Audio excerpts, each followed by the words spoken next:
కీర్తనలు 68వ అధ్యాయం 21వ వచనం నుంచి 35వ వచనం వరకు. దేవుడు నిశ్చయముగా తన శత్రువుల తలలు పగలగొట్టును, మానక దోషములు చేయి వారి వెంట్రుకలు గల నడినెత్తిని ఆయన పగలగొట్టును. ప్రభు సెలవిచ్చినదేమనగా, నేను భాషానులో నుండి వారిని రప్పించదును, అగాధ సముద్రములలో నుండి వారిని రప్పించదును. వారి రక్తంలో నీవు నీ పాదము ముంచుదువు. నీ శత్రువులు నీ కుక్కల నాలుకలకు భాగమగుదురు. దేవా, నీ గమనమును పరిశుద్ధ స్థలమునకు పోవు నా రాజుకు దేవుని గమనమును వారు చూచియున్నారు. చుట్టూను కన్యకలు తంబురలు వాయించుచుండగా కీర్తనలు పాడువారు ముందర నడిచిరి, తంతి వాద్యములు వాయించువారు వెనక వచ్చెదరు. సమాజములలో దేవుని స్తుతించుడి, ఇశ్రాయేలులో నుండి ఉద్భవించిన వారులారా ప్రభువును స్తుతించుడి. కనిష్ఠుడగు బెన్యామీను అను వారి ఏలిక అచట ఉన్నాడు. యూదా అధిపతులు పరివారం అచట ఉన్నది. జబులోని అధిపతులను నఫ్తాలి అధిపతులను ఉన్నారు. నీ దేవుడు నీకు బలము కలుగ నియమించి ఉన్నాడు. దేవా, నీవు మా కొరకు చేసిన దానిని బలపరచుము. యెరూషలేములోని నీ ఆలయమును బట్టి రాజులు నీ యొద్దకు కానుకలు తెచ్చెదరు. రెల్లులోని మృగమును ఆబోతుల గుంపును దూడల వంటి జనములను లొంగి వెండి కడ్డీలను తెచ్చున్నట్లుగా వాటిని గద్దింపుము. కలహప్రియులను ఆయన చెదరగొట్టి ఉన్నాడు. ఐగుప్తులో నుండి ప్రధానులు వచ్చెదరు. కూషీయులు దేవుని తట్టు తమ చేతులు చాచుకొని పరిగెత్తి వచ్చెదరు. భూరాజ్యములారా దేవుని గూర్చి పాడుడి, ప్రభువుని కీర్తించుడి. అనాదిగా ఉన్న ఆకాశ వాహనం ఎక్కువ వానిని కీర్తించుడి. ఆయన స్వరము వినబడజేయను, అది బలమైన స్వరము. దేవునికి బలాతిశయమును ఆరోపించుడి. మహోన్నతుడై ఆయన ఇశ్రాయేలు మీద ఏలుచున్నాడు. అంతరిక్షమున ఆయన బలాతిశయమున్నది. తన పరిశుద్ధ స్థలములలో దేవుడు భీకరుడు. ఇశ్రాయేలు దేవుడే తన ప్రజలకు పరాక్రమములను అనుగ్రహించుచున్నాడు. దేవుడు స్తుతి నొందునుగాక. ఈ కీర్తనలోని మిగిలినటువంటి ఈ భాగంలో మనం చూచిన దాంట్లో కొన్ని ప్రాముఖ్యమైనటువంటి సంగతులను మనం చూడవచ్చు. ఒకటి, దేవుడు రెండవసారి వచ్చినప్పుడు ఇశ్రాయేలులను ఏర్పరచుకొని వారి పక్షంగా చేయబోయేటువంటి గొప్ప కార్యము, తర్వాత అన్యరాజులను ఓడించి వారికి రాజ్యాన్ని తిరిగి అప్పగించి వారి మీద ప్రభువు రాజుగా ఉండి భూలో ఉండుట. రెండవది, అనేక మంది అప్పుడు మిగిలినటువంటి అన్యజనుల రాజులందరూ కూడా ఇశ్రాయేలు దేశాన్ని మరి వారి మీద ఏలికగా ఉన్నటువంటి యూదా గోత్రపు సింహమైనటువంటి మన ప్రభు యేసుక్రీస్తును అంగీకరించి వారికి రాజ్యాన్ని స్థిరపరచుట. మూడవది, మిగిలినటువంటి రాజులందరూ కూడా దేవుని సన్నిధికి స్తుతి గీతములతో కానుకలు తీసుకుని వచ్చి ఆయనను ఆరాధించుట. తర్వాత 34వ వచనంలో, దేవునికి బలాతిశయమును ఆరోపించుడి, మహోన్నతుడై ఆయన ఇశ్రాయేలు మీద ఏలుచున్నాడు. అంతరిక్షమున ఆయన బలాతిశయమున్నది. కనుక అంతరిక్షములో ఉన్నటువంటి ఆయన బలాతిశయం ఏమిటో అది. ఆయన భూమి మీద ఏలుచున్నాడు, తర్వాత అంతరిక్షములో ఆయన బలాతిశయమున్నది. ఆ రెండు విషయాలు. ఇక్కడ కొన్ని విషయాలు మనం చూద్దాం. అయితే మొదటి నుంచి 21వ వచనం నుంచి 23 వరకు. దేవుడు నిశ్చయముగా తన శత్రువుల తలలు పగలగొట్టును, మానక దోషములు చేయి వారి వెంట్రుకలు గల నడినెత్తిని ఆయన పగలగొట్టును.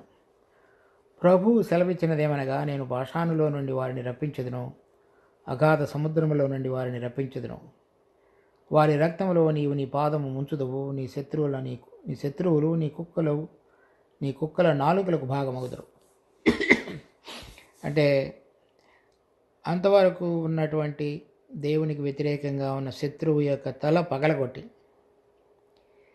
తర్వాత వారు ఎక్కడ ఉన్నప్పటికీ కూడా, అంటే అగాధ సముద్రంలో ఉన్నప్పటికీ కూడా, అనగా ఈ అగాధ సముద్రము లోపల ఉన్నటువంటి ఈ మరణం యొక్క అధిపతిని కూడా, అంటే దానిని ఏలుతున్నటువంటి అపవాదిని కూడా ఆ రోజులలో, అంటే రెండవసారి ప్రభు వచ్చినప్పుడు జరగబోయేటువంటి యుద్ధంలో మనం ప్రకటన గ్రంథం 19వ అధ్యాయంలో ఆ భాగాలను చూడవచ్చు.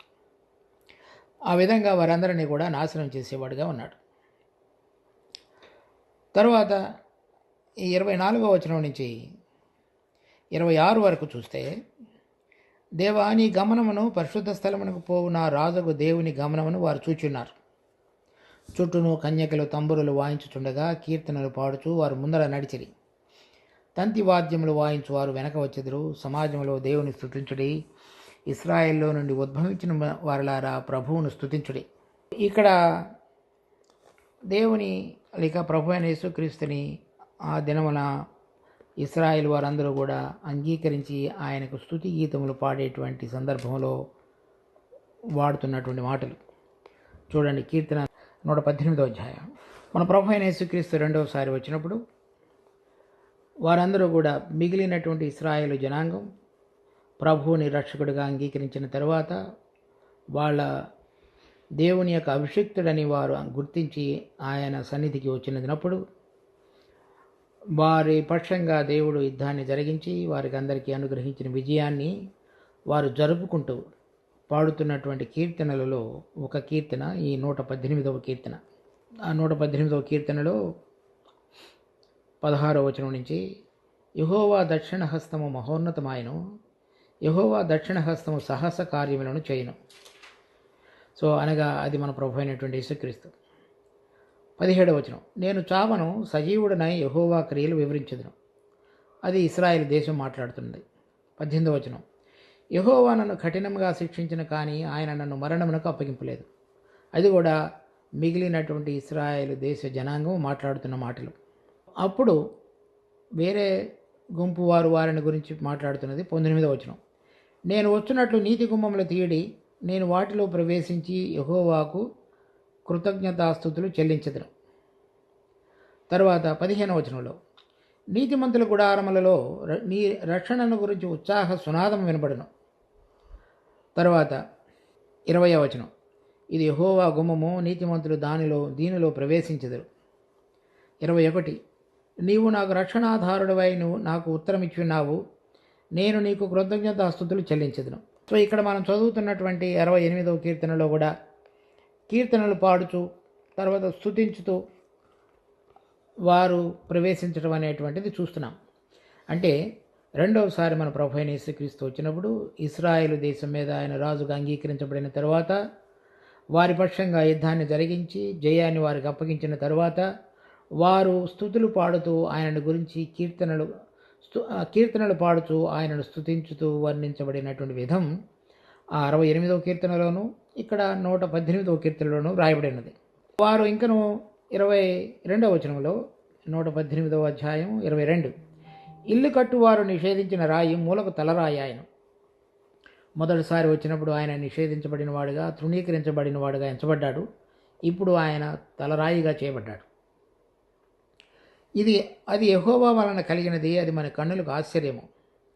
ఇది యెహోవా ఏర్పాటు చేసిన దినము, దీని యందు మనం ఉత్సహించి సంతోషించదము. అనగా ప్రభు అయిన యేసుక్రీస్తును గుర్తెరగగలిగి ఆయన ద్వారా జయాన్ని పొంది ఆయన యందు ఆనందించగలిగిన దినము ప్రభు అయిన యేసుక్రీస్తు ఏర్పాటు చేసిన దినం కనుక మనం సంతోషించి ఆనందించదాం. తర్వాత 27వ వచనంలో, యెహోవాయే దేవుడు, ఆయన మనకు వెలుగును అనుగ్రహించున్నాడు, ఉత్సవ బలి పశువును త్రాళ్లతో బలిపీఠము కొమ్ములకు కట్టుడి, నీవు నా దేవుడువు, నేను నీకు కృతజ్ఞతాస్తుతులు చెల్లించదును, నీవు నా దేవుడువు, నిన్ను ఘనపరచదును. ఆ విధంగా వాళ్ళు బలియాగం అర్పించి స్తుతులు పాడి కృతజ్ఞతాస్తుతులు చెల్లించి ఆయనతోటి కలిసి ఆనంద ఉత్సాహములతో వారు దేవుడిని అంగీకరించినటువంటి తనాన్ని గుర్తు చేసుకుంటూ సంతోషంతో నింపబడేవారుగా చేయబడతారు. ఆ సందర్భంగా వ్రాయబడినటువంటిది 24 నుంచి 26 వరకు చదివాం. తర్వాత 27వ వచనంలో, కనిష్ఠుడకు బెన్యామీను అను వారి ఏలిక అచ్చట ఉన్నాడు, యూదాధిపతుల పరివారము అచ్చట ఉన్నది, జెబులోను అధిపతులను నఫ్తాలి అధిపతులను ఉన్నారు. ఇక్కడ చెప్పబడినటువంటి బెన్యామీను అంటే మొట్టమొదటి రాజుగా వచ్చినటువంటి సౌలు, తర్వాత మరి రాజదండము ఇవ్వబడినటువంటి మన ప్రభు అయిన యేసుక్రీస్తు, యూదా అధిపతుల పరివారం అచ్చుతున్నది. అంటే ఆయనలో నుంచి రాబోతున్నటువంటి రాజు మన ప్రభు అయినటువంటి యేసుక్రీస్తు గుర్తు. తర్వాత ఈ ఇశ్రాయేల్ యొక్క రాజ్యం రెండింటిగా విడిపోయినప్పుడు బెన్యామీను యూదా ఇద్దరు కలిసి ఉన్నారు, అందుకని వాళ్ళిద్దరి పేర్లు రాయబడ్డాయి. తర్వాత జెబులోను నఫ్తాలి వాళ్ళని గురించి చూడండి, న్యాయాధిపతులు 5వ అధ్యాయం. 18వ వచనం. ఇది బారాకు యుద్ధానికి వెళ్ళినప్పుడు కనాను రాజు అయినటువంటి యావీను చేతిలో అతని యొక్క సేనాధిపతి అయిన సిసిరాను ఓడించిన తర్వాత వాళ్ళు పాడినటువంటి కీర్తన. దానిలో వారిద్దరిని గురించి వ్రాయబడింది ఇక్కడ. 18వ వచనం. జబులూనీయులు మరణ భయం లేక ప్రాణము తృణీకరించుకుని జనము. నఫ్తాలీయులు భూమి మెట్టల మీద ప్రాణము తృణీకరించిరి. రాజులు వచ్చి యుద్ధము చేసిరి. మెగిద్దో కాలువలో ఉన్న తానాకులో కనాను రాజులు యుద్ధము చేసిరి. వెండి లాభము వారు తీసుకొనలేదు.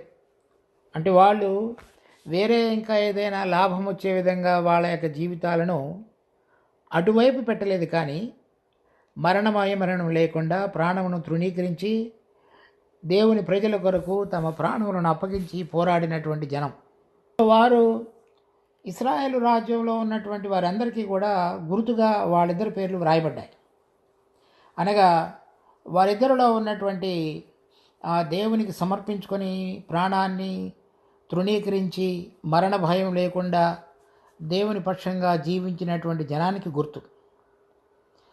కనుక ఇశ్రాయేలులో కానీ వారు యూదావారు ఏ విధంగా, దావీదు వారి ద్వారా, సౌలు ఏ విధంగా రాజ్యం ద్వారా, వాళ్ళిద్దరు పేర్లు తర్వాత రాజ్యం విడిపోయినప్పుడు వాళ్ళిద్దరూ కలిసి ఉన్న దాన్ని బట్టి రాసిన విధానం మనకు అర్థమవుతుంది.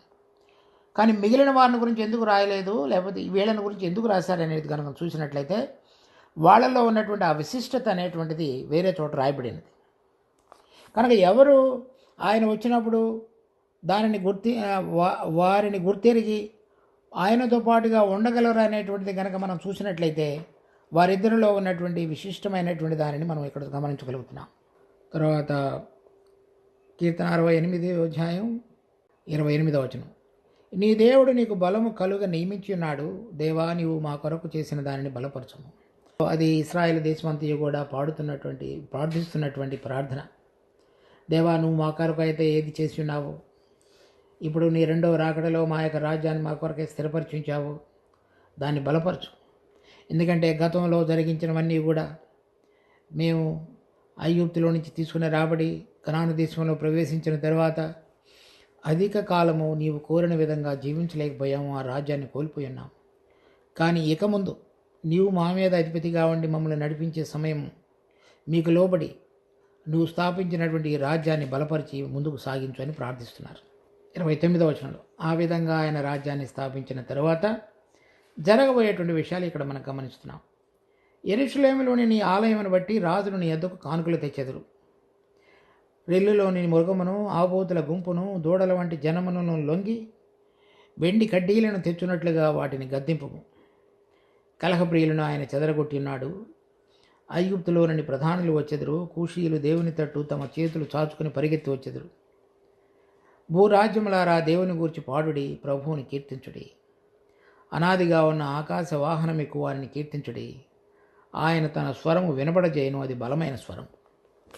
ఆయన ప్రభు వచ్చినప్పుడు మనము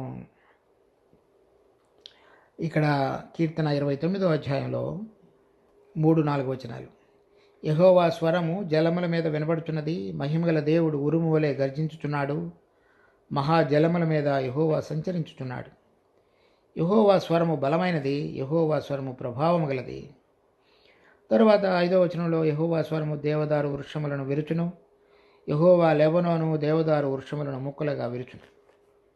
ఆ స్వరము బలాన్ని బట్టి అంటే గర్వించి దేవునికి వ్యతిరేకంగా లేచిన ప్రతి జనాంగము కూడా అణపబడి ఆయనకు లోబడేదిగా చేయబడుతుంది. తర్వాత ఇక్కడ మనం చూసినట్లుగా అనేక మంది రాజులు నీ యొద్దకు కానుకలు తెచ్చెదరు. చూడండి, యెషయా గ్రంథం 60వ అధ్యాయం 10వ వచనం నుంచి. అన్యులు నీ ప్రాకారములను కట్టుదురు, వారి రాజులు నీకు ఉపచారము చేయుదురు. ఏలయనగా నేను కోపపడి నేను కొట్టి తిని కానీ కటాక్షించి నీ మీద జాలిపడుచున్నాను. నీ యొద్దకు జనముల భాగ్యము తేబడినట్లు, వారి రాజులు జయోత్సవముతో రప్పింపబడినట్లు నీ ద్వారములు రాత్రింబగళ్ళు వేయబడక నిత్యము తెరవబడి ఉండును. నిన్ను సేవింపనొల్లని జనమైనను రాజ్యమైనను నిలవదు, అట్టి జనములు నిర్మూలము చేయబడును. నా పరిశుద్ధాలయపు అలంకారము నిమిత్తమై లెబనోను శ్రేష్టమైన దేవదారు వృక్షములను, సరళ వృక్షములను, గొంజి చెట్లను నీ యొద్దకు తేబడును. నేను నీ పాదస్థలమును మహిమపరచెదను, నిన్ను బాధించు వారి సంతానపు వారు నీ ఎదుటకు వచ్చి సాగిలపడదురు. నిన్ను తృణీకరించిన వారందరూ వచ్చి నీ పాదముల మీద పడిదురు. యెహోవా పట్టణమనియు ఇశ్రాయేలు పరిశుద్ధ దేవుని సీయోననియు నీకు పేరు పెట్టబడును. కనుక ఈ అన్యజనుల రాజులందరూ కూడా వచ్చి మన ప్రభువును అంగీకరించి ఆయనను స్తుతించేవారుగా చేయబడతారు. ఇదే అంశం జకర్యా పుస్తకంలో కూడా ఉంది, చూడండి 8వ అధ్యాయం 20వ వచనం నుంచి. సైన్యములకు అధిపతియగు యెహోవా సెలవిచ్చినదేమనగా, జనములను అనేక పట్టణముల నివాసములను ఇంకనూ ఒత్తురు. ఒక పట్టణపు వారు మరి ఒక పట్టణపు వారి వద్దకు వచ్చి ఆలస్యం చేయక యెహోవాను శాంతిపరచుటకును సైన్యములకు అధిపతి యెహోవాను వెతకుటకును మనము పోదుము రెండని చెప్పగా, వారు మేమును ఒత్తుమందురు. అనేక జనములను గల బలము గల జనులను యెరూషలేములో సైన్యములకు అధిపతి యెహోవాను వెతకుటకును యెహోవాను శాంతిపరచుటకును ఒత్తురు. సైన్యములకు అధిపతి యెహోవా సెలవిచ్చినదేమనగా, ఆ దినములలో ఆయా భాషలు మాట్లాడు అన్యజనులలో 10 మంది ఒక యూదుని పట్టుకొని, దేవుడు మీకు తోడుగా ఉన్నాడన్న సంగతి మాకు వినబడినది కనుక మేము మీతో కూడా వద్దామని చెప్పుతారు. ఆ విధంగా మన ప్రభు అయిన యేసుక్రీస్తు యొక్క రెండవ రాకడలో వీళ్ళందరూ కూడా ఆయన ఎదుగు అన్యజనులందరూ కూడా పరిగెత్తుకుని వచ్చి ఆయనను ఆరాధించేవారుగా చేయబడతారు. సో చూడండి 87వ కీర్తన 3వ వచనం నుంచి. దేవుని పట్టణమా, మనుషులు నిన్ను గూర్చి మిక్కిలి గొప్ప సంగతులు చెప్పుకొందురు. రాహాబును, ఐగుప్తును, బబులోనును నాకు పరిచయలేని నేను తెలియజెప్పుచున్నాను. ఫిలిష్తియా, తూరు, కూషులను చూడము, వీరు అచ్చట జన్మించదురని అందురు. ప్రతి జనము దానిలోనే జన్మించిననియు, సర్వోన్నతుడు తానే దాన్ని స్థిరపరచిననియు సియోనును గూర్చి చెప్పుకుందరు. ఆ విధంగా ఇప్పుడు ఎవరెవరైతే ఇశ్రాయేలు దేశానికి వ్యతిరేకంగా ఉన్నారో వారందరూ కూడా చేతులు కట్టుకొని సాగిలపడి ఇశ్రాయేలు దేవుడు చేసినటువంటి గొప్ప కార్యమును బట్టి ఆయనే నిజమైన దేవుడని వంగి, ప్రతి మోకాలు ఆయన పేరిట వంగి, ప్రతి నాలుక ఆయనే ప్రభువుని ఒప్పుకొనగలిగేటట్లుగా దేవుని యొక్క రెండవ రాకడలో ఇశ్రాయేలు యొక్క రాజ్యము భూమి మీద స్థిరపరచబడినప్పుడు జరగబోయేటువంటి విషయం. తర్వాత 34వ వచనంలో చూస్తే కీర్తన 68:34. దేవునికి బలాతిశయమును ఆరోపించుడి, మహోన్నతుడై ఆయన ఇశ్రాయేలు మీద ఏలుచున్నాడు, అంతరిక్షమున ఆయన బలాతిశయమున్నది. తన పరిశుద్ధ స్థలములో దేవుడు భీకరుడు, ఇశ్రాయేలు దేవుడే తన ప్రజలకు పరాక్రమములను అనుగ్రహించుచున్నాడు, దేవుడు స్తుతినందునుగాక. ఇక్కడ చెప్పబడినటువంటి 34వ వచనంలో దేవునికి బలాతిశయం ఆరోపించుడి అంటే ఆయన తన ఏదైతే బలం ఉన్నదో దాన్ని మనం గుర్తెరిగి తగిన విధంగా స్పందించి స్తుతించటం. తర్వాత అంతరిక్షమున ఆయన బలాతిశయం ఉన్నది. ఎక్కడ ఉన్నది ఆయన బలాతిశయం అంటే దేని విషయంలో ఆయన బలాన్ని ప్రకటించేటువంటిది కనబడుతున్నది అంటే అది అంతరిక్షంలో ఉన్నదని చెప్తున్నాడు. అంటే అంతరిక్షంలో ఆయన యొక్క సింహాసనము, అతని చుట్టూ ఉన్నటువంటి 24 పెద్దలు, 4 దూతలు, తర్వాత లెక్కలేనటువంటి దేవదూతల సమూహము, అది ఒక రకంగా ఆయన యొక్క ప్రభుత్వాన్ని నిర్వర్తించటానికి దేవుడు సృష్టించినటువంటి ఒక సృష్టిలో అది ఒక భాగం మాత్రమే. కానీ ఇక్కడ చెప్పబడుతున్నటువంటి ఆయన బలాతిశయం అనేటువంటిది వేరైనటువంటిది. చూడండి ఆమోసు గ్రంథం 9వ అధ్యాయం 6వ వచనం. ఆకాశమందు తన కొరకై మేడ గదులు కట్టుకుని వాడును, ఆకాశ మండలమునకు భూమి యందు పునాదులు వేయవాడును ఆయనే. సముద్ర జలములను పిలిచి వాటిని భూమి మీద ప్రవహింపజేయవాడును ఆయనే. ఆయన పేరు యెహోవా. సో ఇక్కడ కొన్ని విషయాలు ఆమోసును మన ప్రభువును గురించి, దేవుని గురించి వ్రాయబడినాడు. ఆయన ఆకాశమందు తన కొరకై మేడ గదులు కట్టుకునేవాడు. తర్వాత ఆకాశ మండలమునకు భూమి యందు పునాదులు వేయవాడు. అంటే ఆకాశంలో ఉండబోయేటువంటి దానికి పునాదులు భూమి మీద వేసేవాడు అని రాయబడింది. అదే ఇక్కడ కనుక ఇంగ్లీష్లో కనుక చూసినట్లయితే ఆ వచనం ఇలా రాయబడింది వేరు ట్రాన్స్లేషన్స్లో. అది builds his lofty places in heavens and set its foundations on earth. అంటే పరలోకంలో ఆయన మేడగదులు లేక ఉన్నతమైనటువంటి స్థలాలను కట్టేటువంటిది, దానికి సంబంధించినటువంటి పునాది భూమి మీద వేసేవాడని అర్థం. పరలోకంలో ఆయన సృష్టించినటువంటి ఆయన యొక్క ప్రభుత్వాన్ని నిర్వర్తించడానికి ఉపయోగపరిచేటువంటి దేవదూతల సమూహం, అది ఒక రకమైనటువంటి దేవుని యొక్క బలాన్ని ప్రకటించేదే. కానీ దానికంటే ప్రభావవంతమైనటువంటిది దేవుని అతిశయించటానికి పనికొరగలిగినటువంటి విశేషమైనటువంటిది ఏంటంటే, ఆకాశంలో ఆయన ఉండటానికి తన మేడగదులను కడుతున్నాడు. దానికి పునాదులు భూమి మీద వేస్తున్నాడు. అంటే అర్థం ఏమవుతుంది? ఆకాశంలో జరగబోయేటువంటి విషయాలు ఆయన తన నివాసంగా కోరుకొని తన బలాన్ని, అతిశయాన్ని చూపించటానికి, ప్రభావాన్ని కనపరచటానికి జరిగించబోయేటువంటి విషయాలు ఏదైతే పరలోకంలో చెప్పబడుతున్నాయో, ఉండబోతున్నాయో, దానికి సంబంధించినటువంటి నిర్మాణం లేక పునాది భూమి మీద వేయబడుతున్నది. అంటే ఈ భూమి మీద ఉన్నటువంటి ఆయన స్వరక్తం చేత కొనబడి, ఆయన యొక్క జీవం ద్వారా నడిపించబడి, ఈ లోకంలో ఉంటున్నప్పటికీ కూడా పరలోకములతో దేవునితో సంబంధం కలిగిన జీవితం కలిగినటువంటి బిడ్డల యొక్క గుంపు, వాళ్ళు, ఆ సమూహం, వారి ద్వారా ఆయన పరలోకంలో తను ఉండబోయేటువంటి మేడగదులను కట్టుతున్నాడు.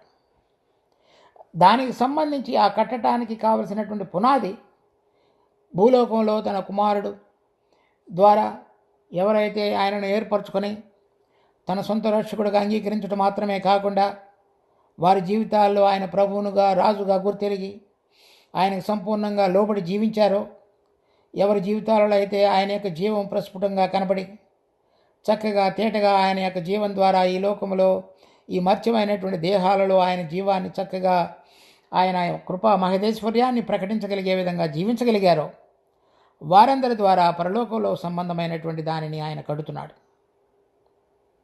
అది ఎంతో గొప్ప ధన్యత. రాబోతున్నటువంటి దినాలలో మన ప్రభు అయినటువంటి యేసుక్రీస్తు ఈ లోకంలోనికి వచ్చి రాజ్యం స్థాపించినప్పుడు పరలోకంలో కూడా ఆయన యొక్క రాజ్యము ఈ భూమి మీద నుంచి తీసుకొని వెళ్ళబడినటువంటి ఆ గుంపుతోటి, ఆ సమూహంతో ఆయన పరలోకంలో రాజ్యం చేయబోయేవాడుగా ఉన్నాడు. వారికి సంబంధించినటువంటి అనేక ఉదాహరణలు చాలా చోట్ల వ్రాయబడ్డాయి.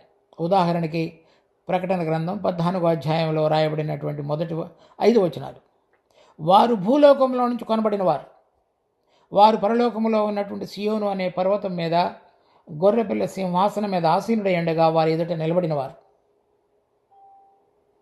తర్వాత ప్రకటన గ్రంథం 12వ అధ్యాయంలో చెప్పబడినటువంటి ఒక గుంపు, అది మగ పిల్లని కనినటువంటి మగ శిశువు. వారు తమ ప్రాణములను ప్రేమించిన వారు కారు. గొర్రెపిల్ల యొక్క రక్తం చేతను తాము ఇచ్చిన సాక్ష్యమును బట్టి వారు తమ ప్రాణములను అంతం వరకు ప్రేమించిన వారు కారు. అది వారి సాక్ష్యం. అటువంటి వారందరూ కూడా భూమి మీద జీవించుతూ పరలోకములో దేవుని సన్నిధిలో ఉండగలగటానికి ఎవరి ద్వారా ఆయన యొక్క బలాతిశయం ఎవరిలో ప్రకటించబడుతున్నదో వారిని దేవుడు భూలోకంలో సిద్ధపరుస్తున్నాడు. చూడండి, ఉదాహరణకి 2 కొరింథీ 4వ అధ్యాయం 5, 6, 7 వచనాలు. అంధకారంలో నుండి వెలుగు ప్రకాశించునుగాక అని పలికిన దేవుడే తన మహిమను గూర్చిన జ్ఞానము యేసుక్రీస్తునందు వెల్లడిపరచుటకును మా హృదయములలో ప్రకాశించును. కనుక మేము మమ్మను గూర్చి ప్రకటించుకున్నట్టు లేదు, కానీ క్రీస్తు యేసును గూర్చి ఆయన ప్రభువనియు మమ్మను గూర్చి యేసు నిమిత్తము మేము మీ పరిచారకులమనియు ప్రకటించుచున్నాము. ఆయనను ఈ బలాధిక్యము లేక ఈ బలాతిశయము మా మూలమైనది కాక దేవునిదై ఉండునట్లు మంటి ఘట్టములలో ఈ ఐశ్వర్యము మాకు కలదు. కనుక ఎవరి హృదయాలలో అయితే ఆ వెలుగు కుమ్మరించబడి దేవుని గూర్చినటువంటి, యేసుక్రీస్తును గూర్చినటువంటి ఆ దేవుని గూర్చిన మహిమా జ్ఞానము యేసుక్రీస్తునందు వెల్లడపరచబడి ఉండగా ఆయనను వారి జీవితాలలో ఆయన ప్రభువుగా గుర్తెరిగి ఆయనకు మేము దాసులమని తెలియపరుచుకుంటూ ఈ మంటి ఘటాలలో ఆ మహదేశ్వర్యాన్ని కుమ్మరించినటువంటి దేవుని ఘనపరుస్తూ జీవించగలిగారో, అటువంటి వారి ద్వారా పరలోకంలో తను జరిగించబోయేటువంటి విషయాల నిమిత్తమై పునాదులు ఇక్కడ వేస్తున్నాడు. అటువంటి విధంగా ఆ పునాదులు వేయబడినటువంటి ఏదైతే సమూహం ఉన్నదో అది ఆయన యొక్క బలాతిశయం. అంటే ఆయన యొక్క బలాన్ని చూపించుతూ ఈ లోక సంబంధం విషయమై, ఈ శరీరం విషయమై చనిపోతూ ఆయన కుమారుని యొక్క జీవాన్ని వెల్లడిపరచగలిగే విధంగా వారు తమ జీవితాలను అప్పగించుకున్నారు. అటువంటి వారు పరలోకములో ఆయన కుమారునితో కలిసి మహిమలో పాలు పంపులు పొందగలుగుతారో వారు ఆయన యొక్క బలాతిశయమైనది. చూడండి, రోమాపత్రిక 8వ అధ్యాయం 17వ వచనం. మనము పిల్లలమైతే వారసులము, అనగా దేవుని వారసులము. అంటే మనము ఆయనను అంగీకరించిన దానిని బట్టి మనము ఆయన పిల్లలని పిలువబడటానికి దేవుడు ఆధిక్యత అనుగ్రహించున్నాడు. కనుక మనం దేవుని వారసులంగా చేయబడ్డాం. అనగా దేవుడు నిత్య జీవము కలిగినవాడు. ఆ జీవాన్ని మనకు కృపావరంగా అనుగ్రహించున్నాడు. రెండో మరణానికి తావు లేకుండా మనల్ని సంపూర్ణంగా విడుదల కలుగు చేసి ఉన్నాడు. తర్వాత వచనం చూడండి. క్రీస్తుతో కూడా మహిమ పొందుటకు, అంటే రాబోయే దినాలలో మన ప్రభు అయిన యేసుక్రీస్తు వచ్చి ఆకాశ మండలంలోను భూలోకములోను తన రాజ్యాన్ని స్థాపించి రెండింటిలోనూ ప్రభువుగా ఉండి తండ్రి యొక్క చిత్తాన్ని సమస్తములోను పరలోకములోను భూమి మీదను నెరవేర్చేటువంటి సమయంలో, ఆ మహిమలో మనం ఆయనతో కూడా శ్రమపడిన ఎడల ఆయనతోటి పాలివారమవుదాము. కనుక నిత్య జీవానికి వారసులగటానికి అది కృపావరంగా ఇవ్వబడింది. ఆయనతో పాటు మహిమలో పాలివారగటానికి, అంటే భూలోకములోను పరలోకములోను కలిసి ఆయనతో పాటు మహిమలో ప్రవేశించి ఆయన యొక్క రాజ్యంలో పాలు పంపులు కలిగి జీవించటానికి, మనలను గురించి పరలోకంలో నా బలాతిశయం ఉన్నదని దేవుడు చెప్పగలిగిన రీతిగా మనం జీవించగలగటానికి, ఇప్పుడు కనుక మనం క్రీస్తుతో కూడా నడిచినట్లయితే శ్రమలు కానీ ఇబ్బందులు కానీ వాటన్నిటిలో మనం ఆయనతో కూడా మహిమపరచబడదాము. ఇప్పుడు మన జీవితంలో మన స్వయం వైపు చూసుకుంటూ మన చిత్తం కొరకు మనం కనుక జీవించినట్లయితే ప్రభు మన జీవితంలో ఏదైతే పనికిరాని దాన్నంతా కూడా సిలువ వేయమని కోరుతున్నాడో దాన్ని అంగీకరించినట్లయితే మనల్ని గురించి దేవుడు నా బలాతిశయమి వీరిలో ఉన్నదని మనల్ని గురించి సాక్ష్యం చెప్పలేడు. చూడండి, దానియేలు గ్రంథం 7వ అధ్యాయం 14వ వచనం. సకల జనులను రాష్ట్రములను ఆయా భాషలు మాట్లాడు వారును ఆయనను సేవించినట్లు ప్రభుత్వమును మహిమయు ఆధిపత్యమును ఆయనకు ఇవ్వబడెను. అది మన ప్రభు అయిన యేసుక్రీస్తు. ఆయన ప్రభుత్వం శాశ్వతమైనది, అది ఎన్నటికీ తొలగిపోదు. ఆయన రాజ్యం ఎప్పుడూ లయం కాదు. ఇప్పుడు కీర్తన 68లో చూసిన మన భాగం కూడా అదే. తర్వాత 18వ వచనంలో, అయితే మహోన్నతుని పరిశుద్ధులే రాజ్యాధికారం నందుదురు, వారు యుగయుగములు యుగాంతముల వరకు రాజ్యమేలుదురు. కనుక ఆ బలాతిశయం ఏదైతే అంతరిక్షంలో ఉన్నదో అటువంటి వారు, అంటే అనగా ఆయన పరిశుద్ధులని పిలువబడేటువంటి వారు, అనగా ఆయనతో క్రీస్తుతో కూడా శ్రమపడి ఆయనతో పాటుగా మహిమలో పాలువారగటకు యోగ్యులుగా ఎంచబడినటువంటి వారు ఆయనతో పాటుగా కలిసి యుగయుగములు రాజ్యము చేదురు. కనుక ఆ గొప్ప ఆధిక్యత యొక్క విశిష్టతను మనం గుర్తెరగాలి. అంటే మనం కేవలం రక్షించబడిన తరువాత మన జీవితాలలో జరగవలసినటువంటి మార్పు కార్యం కనుక ఏ విధంగా జరగాలో, ఆయనతో పాటు కలిసి నడవటం అనేటువంటిది అనుభవంగా మారాలో, ఆయనకు జీవం మనలో సమృద్ధిగా పనిచేయాలో, తర్వాత ఆయన ద్వారా మనం దినదినము మనం ఉచ్ఛ్వాస నిశ్వాసములు కలిగి జీవించాలో, అటువంటి వారు ఆయనతో పాటుగా కలిసి యుగయుగములు రాజ్యం చేదురు. కనుక ఇప్పుడు క్షణికమైనటువంటిది నశించిపోయేటువంటి లోకంలో కుళ్ళిపోయేటువంటి శరీరం కొరకు కనుక మనం జీవితాన్ని జీవించినట్లయితే దేవుడు ఆ దినమున నా బలాతిశయము నీలో ఉన్నది, నాలో ఉన్నది, వీరిలో ఉన్నదని చెప్పజాలడు. తర్వాత 22వ వచనం, ఆ మహావృద్ధుడు వచ్చి మహోన్నతుని పరిశుద్ధుల విషయంలో తీర్పు తీర్చు వరకు అలాగ జరుగును. కానీ సమయం వచ్చినప్పుడు ఆ పరిశుద్ధులు రాజ్యము నేలుదురు అను సంగతి నేను గ్రహించి తిని. కనుక ఆ పరిశుద్ధులు రాజ్యం చేయవారుగా ఉంటారు. ఆ పరిశుద్ధులు ఆ పరలోకంలో ఉన్నటువంటి అంతరిక్షంలో ఉన్నటువంటిది స్థలాన్ని ఆక్రమించినప్పుడు వారు నా బలాతిశయముగా చేయబడి ఉన్నారు, వారు భూమి మీద నుంచి కొనబడినటువంటి ప్రజలు అని దేవుడు చెప్పగలుగుతాడు. చూడండి, చివరిగా ప్రకటన గ్రంథం 14వ అధ్యాయం 1వ వచనం, మరియు నేను చూడగా ఇదిగో ఆ గొర్రెపిల్ల సియోను పర్వతం మీద నిలవబడి ఉండెను. ఆయన నామమును ఆయన తండ్రి నామమును నొసళ్ళయందు లిఖింపబడి ఉన్న 144,000 మంది ఆయనతో కూడా ఉండిరి. ఇది పరలోకంలో ఉన్నటువంటి సియోను పర్వతం మీద ఉన్నటువంటి ఒక దర్శనం. అక్కడ మన ప్రభు అయిన యేసుక్రీస్తు పర్వతం మీద నిలబడి ఉండగా ఆయన ఎదుట 144,000 మంది ఆయన తండ్రి నామమును ఆయన నామమును తమ నొసళ్ళ యందు రాసుకుని లెక్కింపబడి ఉన్నారు. అంటే ఏంటి అర్థం? వాళ్ళు పరలోకంలో కనబడటానికి అవసరమైనటువంటిది ఇందాక మనం చదివినటువంటి పౌలు ఏ విధంగా చెప్పినాడు, మేము క్రీస్తు మాకు ప్రభువనియు మేము ఆయన పరిచారకులనియో చెప్పుచున్నాము. అనగా తన జీవితం అంతటిలో కూడా ఆయన ప్రభుత్వాన్ని గుర్తెరిగి ఆయన అధికారానికి లోబడుతూ ఆయన దాసుడిగా జీవించున్నాడు. ఇక్కడ వ్రాయబడినటువంటి 144,000 మంది నొసళ్ళ మీద వ్రాయబడినటువంటి దేవుని పేరుకు అర్థం, నేను దేవుని యొక్క అధికారం కింద జీవించున్నాను, నా జీవితంలో క్రీస్తు నాకు ప్రభు అని నేను ప్రకటించుతూ నా జీవితాన్ని గమనించి జీవించి ఉన్నాను అనేటువంటి సాక్ష్యం వారి యొక్క నొసళ్ళ మీద వ్రాయబడినది. వారు పరలోకంలో ఉన్నటువంటి సియోను పర్వతం మీద నిలబడి ఉన్నారు, దేవుని గొర్రెపిల్ల ఎదుట. అంటే అటువంటి ఆధిక్యతలోనికి వారు తీసుకొని రాబడి ఉన్నారు. వారు అంతరిక్షంలో ఉన్నటువంటి దేవుని బలాతిశయంగా దేవుడు గుర్తించేవాడిగా ఉన్నాడు. చూడండి 4వ వచనంలో, వీరు స్త్రీ సాంగత్యముని అపవిత్రులు కానివారును స్త్రీ సాంగత్యం ఎరుగుని వారునయ్యుండి గొర్రెపిల్ల ఎక్కడికి పోవును అక్కడికి వెళ్ళా ఆయనను వెంబడించరు. వారు గొర్రెపిల్ల అంటే ఈ లోకంలో ఉంటుండగా ఎక్కడికైతే ప్రభు అయిన యేసుక్రీస్తు వాళ్ళని నడిపించుతాడో, వాళ్ళకు అనుగ్రహించబడినటువంటి పరిశుద్ధాత్మ ద్వారా దినదినము నడిపించబడినటువంటి అనుభవాన్ని కలిగి జీవిస్తారో వారు ఆ విధంగా నడిపించబడిన వాళ్ళు.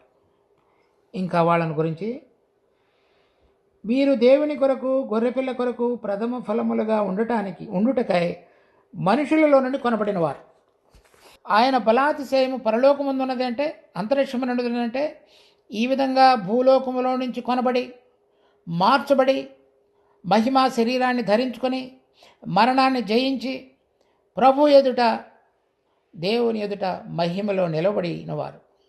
వారికి రాయబడినటువంటి గుర్తు, వారు జీవితకాలం అంతయు కూడా యేసుక్రీస్తు ప్రభువనియు మేము ఆయన పరిచారకులమనియు ప్రకటించుతూ జీవించగలిగినటువంటి జీవితం కలిగిన వారు. అటువంటి వారిని అంతరిక్షంలో నా బలాతిశయమున్నదని దేవుడు చెప్పగలిగేవాడుగా చేయబడ్డారు. ఎందుకనగా అంతరిక్షంలో ఆయన కట్టుతున్నటువంటి ఆ మేడ గదుల దూలములకు పునాదులు భూమి మీద వేయబడి వారి ద్వారా సదాకాలం యుగయుగములో రాజ్యం చేసేటువంటి ఒక సమూహాన్ని దేవుడు ఈ దినాలలో సిద్ధపరుస్తున్నాడు. మన ప్రభు అయిన యేసుక్రీస్తు వచ్చినప్పుడు రెండవసారి ఇశ్రాయేలుడికి భూమి మీద రాజ్యాన్ని, అంతరిక్షంలో ఆయన బలాతిశయాన్ని ప్రకటించుతూ ఆయన కుమారుడితో పాటుగా కలిసి రాజ్యం చేయడానికి అవసరమైన సమూహాన్ని దేవుడు ఈ దినాలలో సిద్ధపరుస్తున్నాడు. అది మనం రక్షించబడటై ఉచితంగా కృపావరాన్ని పొంది ప్రభు కొరకై ఇష్టకరమైనటువంటి జీవితాన్ని దినదినము మనం కొనసాగించగలిగినట్లయితే, మన శరీరాల్లో ఆయన మహిమను మహిమపరచగలిగే విధంగా మన జీవితాలు కనుక జీవించినట్లయితే దేవుడు మనలను ఆ సమూహంలోని సభ్యులుగా ఎంచి నా బలాతిశయమి వీరిలో ఉన్నదని మనలను గురించి కూడా ఆయన చెప్పగలుగుతాడు. దేవుడి వాక్యమును మన కొరకై ఆశీర్వదించును గాక. మా జీవం కలిగిన తండ్రి, మీకెంతో వందనాలు. అభాగ్యులమైనటువంటి మా పక్షంగా మీ గొప్ప కార్యములు ఎంతో గొప్పవి, మీ ఉద్దేశములు ఎంతో దొడ్డవి. వాటి విలువను మేము గుర్తిరిగి మా జీవితాలు మీకు సంపూర్ణమైనటువంటి సమర్పణతో జీవించగలగడానికి మాకు కృప చూపించు. ఇశ్రాయేలులు వారి రాజ్యం స్థిరపరచబడగలగటానికి వారు వెళ్ళబోయేటువంటి అనేకమైన భయంకరమైన శ్రమలు రాబోతున్నాయి వాళ్ళకి. కానీ తర్వాత వారు ఒక రాజ్యంగా స్థిరపరచబడి మిమ్మల్ని గుర్తెరగవారుగా చేయబడబోతున్నారు. మరి విశ్వాసులమైన మేము మాకు అనుగ్రహించబడిన ప్రతి పరిస్థితిలో కూడా మా ప్రభువును మహిమపరచగలిగే విధంగా మా జీవితాలను మీకు సమర్పించుకుంటూ జీవించగలగటానికి కావలసిన కృపా కనికరాన్ని చూపించు.